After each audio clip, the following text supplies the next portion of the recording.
तो हेलो दोस्तों, भैया अरे बुआ जातियाँ गाना सुना। आप लोग कमेंट में बताना गाना कैसा लगा।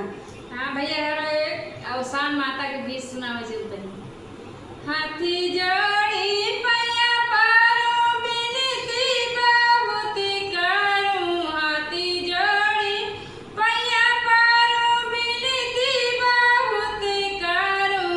सुन लिया यार जे हमारे आओ सनी मैया। सुन लिया यार जे हमारे आओ सनी मैया।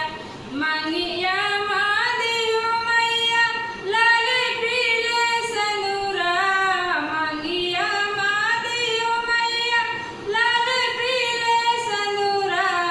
मथवा पे जड़ल बिंदिया आओ सनी मैया। मथवा पे जड़ल बिंदिया आओ सनी मैया। हाथी जोड़ी पैया पारो बिनती बहुत करूं। सुन लिया यार जे हमारे आओ सनी मैया।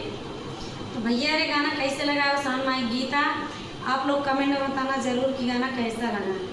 हमें भाई बहुत अच्छा लगा। जय माता दी।